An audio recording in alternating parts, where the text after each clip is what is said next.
전사님하고 같이 오늘 말씀 살펴볼 때, 자, 오늘 또 어떤 게 있나, 우리 친구들 리액션이 좋은 친구들한테 과자를 줄 건데, 이거 이거 항상 선생님이 사주시는 거야. 우리 중고등부 친구들 주라고. 얼마나 좋아요. 너무 감사하죠. 하비스트 진짜 맛있겠다. 전사님이 먹고 싶네요. 자, 과자가 오늘도 많이 있어요. 저번에 너네가 다 체크 안 가져가서 전사님이 한번 먹었어. 체크. 오늘은 또 다 받아가기를 바래요. 고개를 들고, 지금 막 성경책 읽는 거 아니잖아, 그치? 지금 막 내가 오늘 스바냐 다 읽겠다 하면서 집중해서 읽는 친구 없죠? 고개를 들고, 지금 막 핸드폰 하는 친구는 설마 없을 거 아니야. 고개를 들고, 고개 내리고 있으면 지금부터 성경책 저거 뭐야, 핸드폰 하고 있다고 내가 생각하겠어. 알겠죠? 자, 요즘에 저건가 봐요. 대학교 축제에 그런 시즌인가 봐요. 그래서 전도사님이 인터넷을 봤더니, 짠, 이게 왜 안 되냐. 저의 USB 꽂혀 있죠? 한번 이거 한번 눌러 주세요. 그러면, 네. 그러면, 자, 됐습니다. 인터넷 찾아보니까 또 이런 게 있더라고. 대학 축제 꿀잼 서열 해 가지고 홍대 건대 축제가 그렇게 재밌다고 하고, 그 다음에 밑에 몇몇 대학교 막 한양대 막 이런 데가 재밌다 그러고, 연대 고대는 지네들끼리 맨 라이벌이라고 하면서 논다, 그들만의 리그 해가지고 꿀잼 서열이 있는데, 우리 친구들도 중고등학교 때 공부 열심히 해가지고 대학교 가서 축제도 즐기고 재미있게 놀고 하세요. 알겠죠? 네. 그 보니까 또 몇몇 가수들을 초대 가수로 대학교 축제 부르잖아요.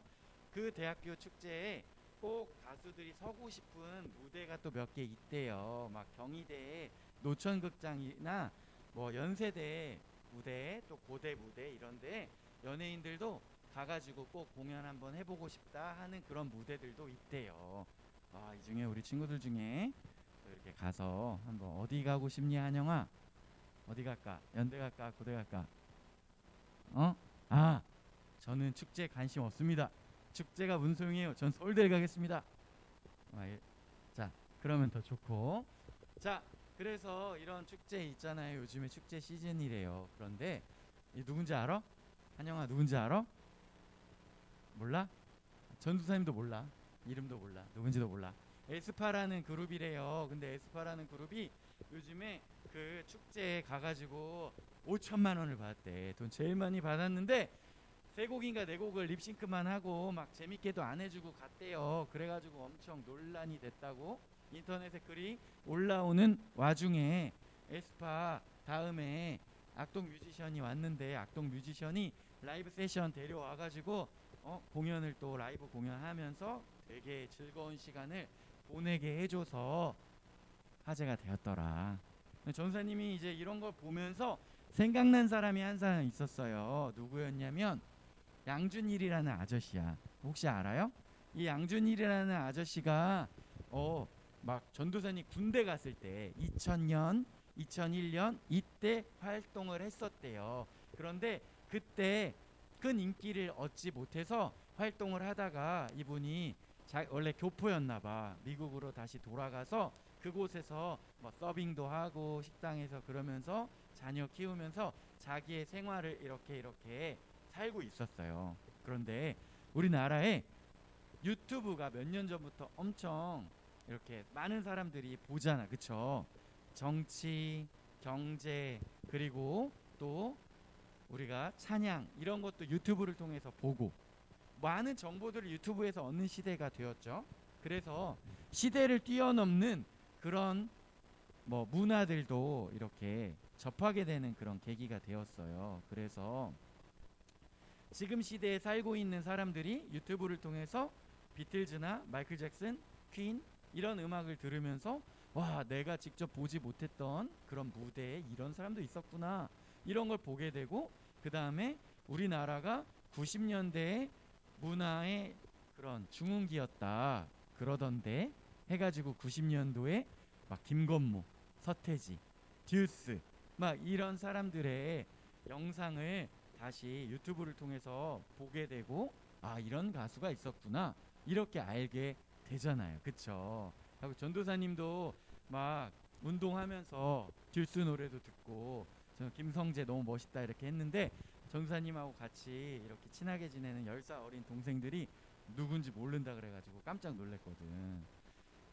그런데 전도사님 또래나 아니면 더 어린 또래들 중에서 유튜브 가지고 90년대, 2000년대 영상을 막 보다 보니까 이 양준일 아저씨가 약간 스타일이 요즘에 GD 같은데 예전에 이렇게 2000년 초반에도 이렇게 활동하는 사람이 있었네 해가지고 탑골 GD라는 별명이 생겼대요.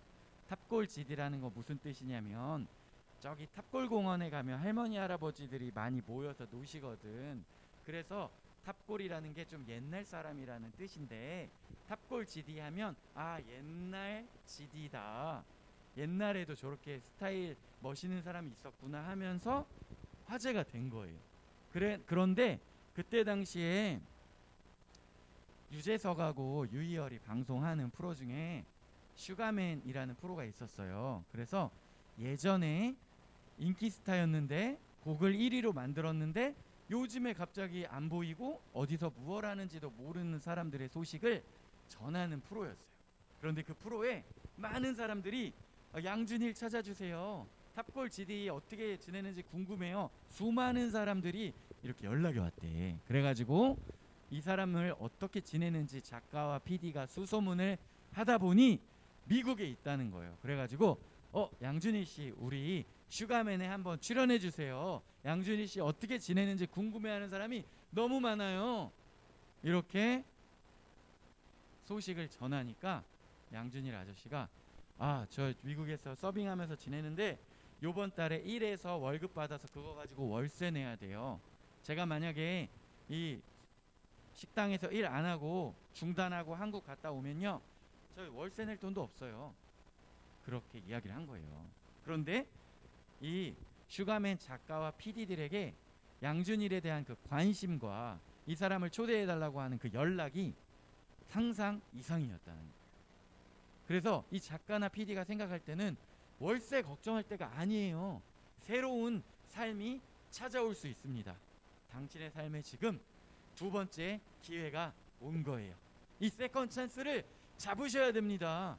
비행기 값 그리고 몇 개월의 생활비 서울에서 체류하는 거 정도 저희가 해결해 드릴 테니까 오십시오. 그리고 그 뒤에 이어지는 그 삶을 당신이 기대하셔도 좋습니다. 이렇게 얘기한 거예요. 그래서 양준일이 한국으로 왔어요.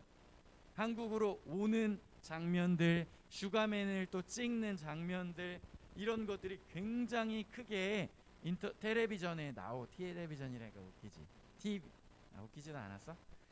TV에 나오고 각종 인터넷에 나오고 이러면서 큰 화제가 되고 이 양준일 씨가 각종 TV 프로에 다 막 출연하고 CF도 찍고 그리고 막 팬미팅도 너무 많은 사람들이 신청해서 1부, 2부로 막 나눠서 했대요. 우와, 장난 아니지. 한순간에 인생을 역전하게 된 거예요. 2000년대 초반에 그렇게 열심히 노력할 때는 스타가 되지 못했는데 주목을 받지 못했는데 그냥 미국 가서 식당에서 서빙하면서 월세 내기에 급급한 삶을 살고 있었는데 갑자기 한국에서 유튜브에서 이 양준이 막 나오면서 화제가 되고 이 사람을 한국으로 소환해 낸 거예요. 강제로 스타가 된 거예요. 지금 자기가 기대하지 않았던 삶이 시작된 거예요. 이런 기회가 주어진다면 여러분들 어떻게 사시겠습니까? 은수야, 시연아, 너희에게 이런 생각도 못한 찬스가 찾아왔을 때 어떻게 하겠어?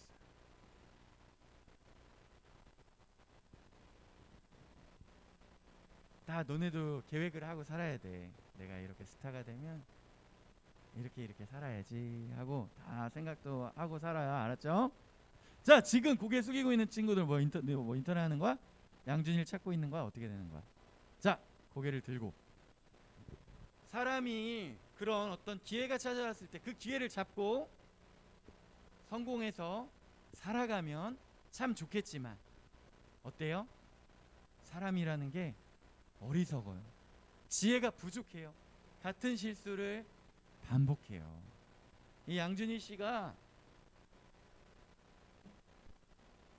그 뒤에 겸손하게 자기를 그렇게 사랑해줘서 한국까지 불러준 팬들을 사랑하고, 그래서 열심히 자신의 노래와 무대로 보답하면서 살았다면 참 좋았겠지만 그렇지 못했어요. 이분이 공연을 하는데 막 다른 유명한 그런 아이돌 그룹들도 팬미팅 하는데 4만원, 5만원 받는다고 하면 이 양준일 아저씨가 막 8만원 받아버린 거야. 그리고 그 팬미팅의 퀄리티가 높은 것도 아니고 같이 이렇게 이야기하면서 사진을 찍고 할 수 있는 것도 아니고, 그런데 그럼 우리 양준일 오빠가 컨디션이 안 좋았나 보지. 두 번째, 세 번째에도 계속 그런 게 반복되는 거예요. 그리고 공연을 했는데 공연의 대부분을 립싱크로 하고, 그리고 그 따로 막 사진을 찍고 화보를 만든 게 아니라 그 공연 장면들에서 캡처한 사진들, 질이 떨어지는 사진들을 가지고 화보를 만들어서 파는데, 다른 유명한 BTS 이런 사람들이 4만원 5만원에 화보를 판다 그러면 막 8만원에 팔아버린 거야, 그 화보를. 그러니까 이 팬들이 왜 이렇게 비싸지? 그렇지만 그 안에는 정말 멋진 사진이 들어있을 거야. 사서 봤는데 정작 그냥 공연에서 캡처 사진들 들어있었던 거야. 이런 것을 8만원에 팔다니 팬들을 호구로 보는 것이다 해가지고 팬들이 집단적으로 환불을 요청했더니, 이거를 사무실 차려서 정식으로 신청하고 판매한 게 아니라 이것도 판매 금액 세금 안 내려고, 탈세하려고 그냥 자기 통장이나 자기 아내 통장으로 그냥 돈을 막 받았었던 거예요. 그래서 이것도 환불도 안 된다 해서 미국에 있던 이 사람을 한국으로 초청했던 팬들이 모여서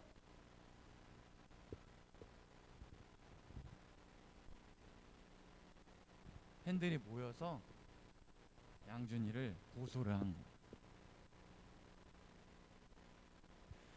이렇게 두 번째 삶의 기회를 날려버리는 게 사람이라.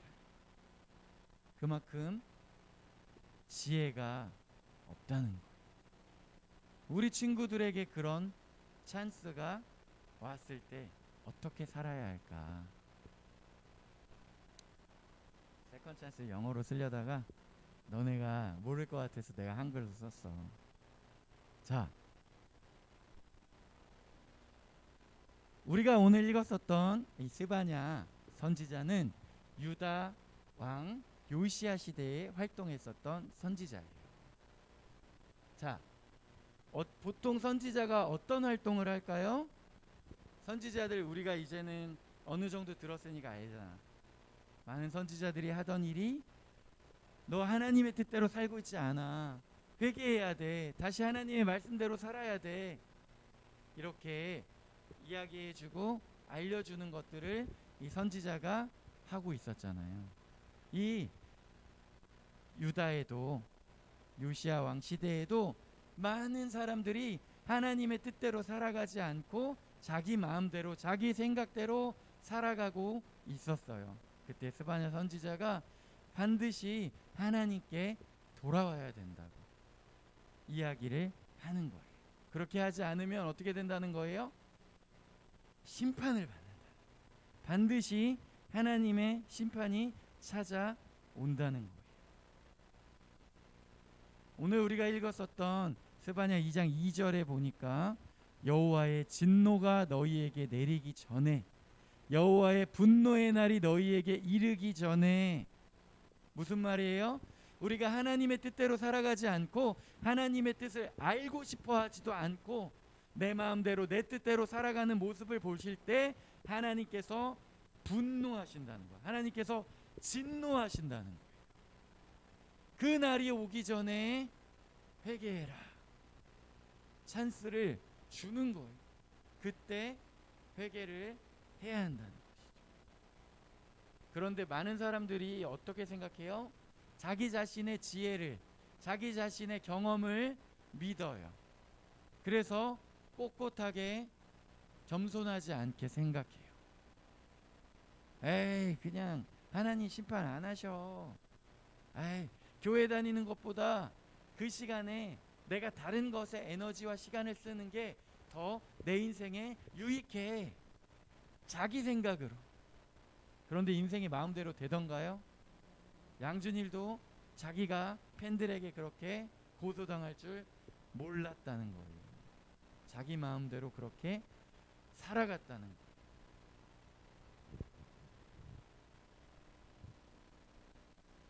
보니까 2장 3절에 하나님을 찾고 공의와 겸손을 구하라 이렇게 나와 있어요. 우리가 내가 똑똑하다, 내가 다 판단해서 할 수 있다 이렇게 생각하지 말고 겸손하게 내가 할 수 없음을 인정하면서 하나님을 의지하며 살아가라는 것입니다. 교만함, 내가 하나님의 뜻을 의지하지 않고 내 뜻대로 살아가려고 했던 사람임을 고백하면서 하나님의 뜻을 의지해요. 지금 하나님의 뜻이 어떤 것인지 내가 정말 들어보고 싶다. 전도사님 하는 이야기, 선생님들 하시는 말씀에 귀 기울이는 사람이 그런 지혜로운 사람이라. 엄마 그만 얘기해. 기도하라고 막 싫어. 지금 뭐라고 앞에서 떠드는데 재미없어.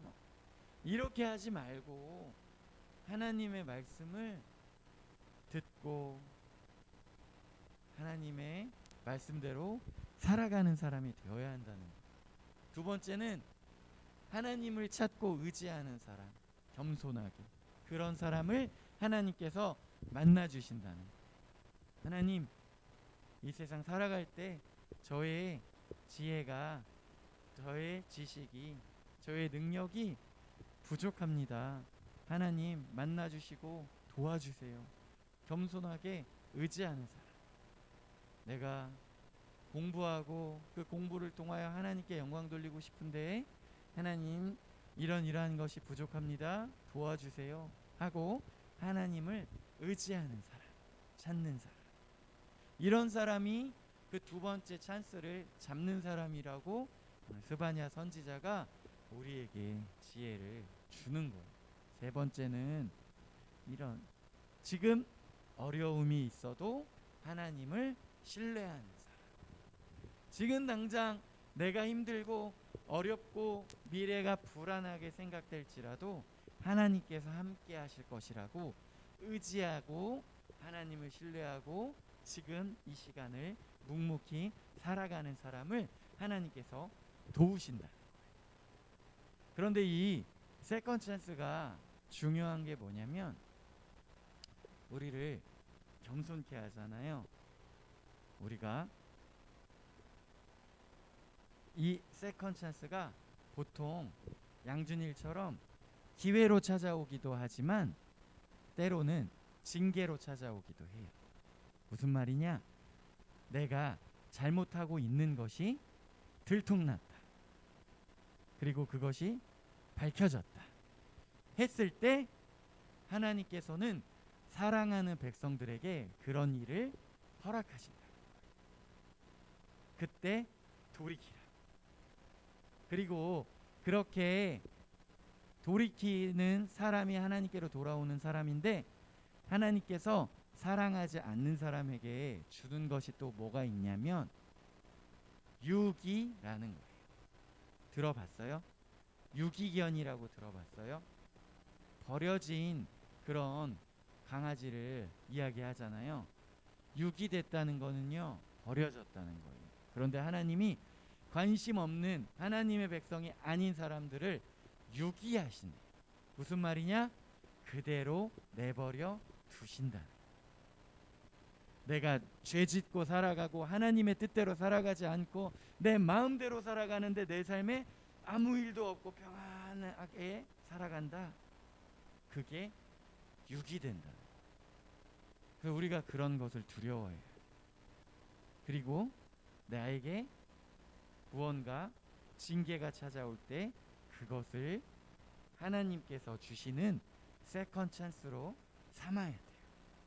전도사님도 하나님의 뜻대로 살아가려고 하는데 내 마음대로 내 생각대로 살아가고 싶을 때가 있어요. 군대 갔다 오고 전도사님이 이렇게 학교에 지하철 내려서 학교까지 걸어가는데 몇몇 대학교들이 이 언덕이 높기로 유명한 대학교들이 있어요. 전도사님 다닌 학교가 그렇게 높은 데는 아니었지만 전도사님이 그것까지도 좀 귀찮았나 봐. 20대인데 아직 힘이 넘치는 때인데 그거가 귀찮아가지고 전도사님이 그때 스쿠터를 하나 사서 지하철 역 앞에 놔뒀어. 그리고 전철 타고 딱 내려서 그 스쿠터 타고 학교까지 올라갔단 말이야. 그런데 스쿠터는 어디로 달려야 돼요? 은수야, 스쿠터 어디로 달려야 돼? 스쿠터는 차도로 가야 돼요. 그런데 전도사님이 스쿠터를 타고 차도 달리는데 차도 막 막히고 차 나한테 막 빵빵대고 이러니까 전도사 인도로 막 다녔어. 근데 경찰이 전도사님 딱 뭐라고 그래가지고 경찰한테 걸렸단 말이야. 우리 친구들 경찰한테 잡혀서 막 조사 당해본 적 있어요? 없잖아요. 그래서 전도사님 경찰한테 딱 잡힌 거야. 자꾸만 한 번만 봐주세요 했어요. 그래서 경찰은 봐줬어. 근데 전도사님이 다음부터는 안 그래야 되잖아요. 그런데 또 헬멧도 안 쓰고 그냥 막 스쿠터 타고 가다가 경찰이 지나가는 거야. 경찰차가. 그러니까 또 잡힐까봐 너무 무서워가지고 전도사님이 휙 돌아가지고 도망갔어요. 근데 경찰이 나 보지도 않고 그냥 가다가 내가 휙 돌아서 도망가니까 저 뭐야 저거 수배 막 어디 막 지명 수배자 아니야 해가지고 경찰 나 따라와가지고 잡혔어. 잡혀가지고 진짜 그때부터 너무 무서웠어. 이 사람이 나보고 주민번호 불러보세요. 왜 도망갔어요? 해가지고 이 경찰 단말기에 내 주민번호 막 조회해가지고 나를 막 이렇게 하니까 너무 무서운 거예요. 그리고 나서 그 일이 있고 나서 전도사님이 친구들이랑 같이 길을 가고 있는데 친구들하고 같이 길 가는데 나는 아무 잘못도 안 했는데 경찰만 지나가면 이제 친구들이 나한테 막 놀리는 거야. 야 옮겨. 경찰 도망가. 앞에 경찰 있다 도망가. 이러면서 나를 막 놀리는 거야. 몇 년 놀렸어. 너무 힘들었어. 그래서 그 뒤로 전사님이 법을 지켜야 되겠다. 그렇게 잡히고 나서 나의 삶을 돌이키면 되는 거예요. 이대로 끝났으면 참 좋았겠지만 전사님이 처음에 차를 사고 그때 막 일부러 그런 건 아니고 잘 몰라서 막 안양 그때 당시에 롯데백화점 맞은편에 있는 주차장에 차 잠깐 댔다가 나오면서 이렇게 우회전해서 유턴해서 와야 되는데 전사님 그냥 좌회전 바로 했어요. 근데 그때 바로 경찰 앞에 서 있었어. 경찰 나보고 멈추라고 그러면서 중앙선 침범했다고 해가지고 7만 원을 떼었어요. 다른 사람들 경험이 있는 사람들 같으면 한번 봐주세요. 좀 싼 걸로 좀 뛰면 안 될까요? 했을 텐데 전사님 그때 차 처음 사가지고 그런 것도 몰랐어. 그래갖고 중앙선 침범해가지고 벌점 20점 바로 받고 7만 원 내고 막 그 뒤로부터 전사님 중앙선 침범 하겠어요 안 하겠어요? 시간 좀 걸려도 유턴해서 오는 거예요. 큰 사고 나기 전에 그렇게 한 번씩 그런 경험들을 통하여 내 잘못된 습관들을 고친다는 것은 소중한 거예요. 그런데 그런 일들이 있을 때에도 고치지 않으면 그 삶이 어떻게 되겠어요? 최근에 김세론도 막 음주운전 해가지고 전봇대 들이박아가지고 전기 나가서 주변에 가게 몇 개 다 막 불 나가고 그래가지고 영업 못하고 다 돈 물어내야 된다 그러지. 그래가지고 막 그 인터넷에 그 합성짤 엄청 돌아다니잖아. 김세론이 아저씨 저 어떻게 해야 하니까 원빈이 이제 나도 너 못 구해준다.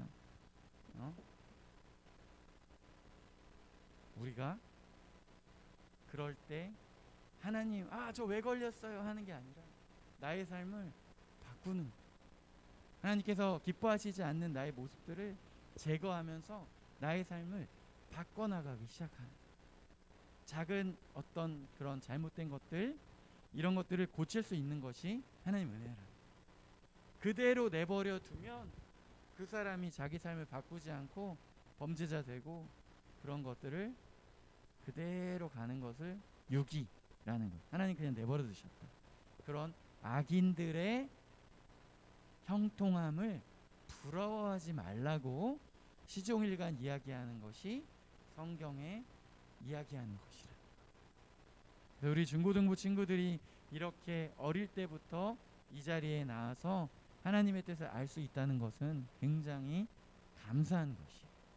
그래서 이때 우리의 삶을 올바로 잡고 우리 친구들은 하나님이 주시는 그런 기회들 잘 잡고 하나님의 뜻대로 살아가는 지혜로운 사람들이 되기를 소망합니다.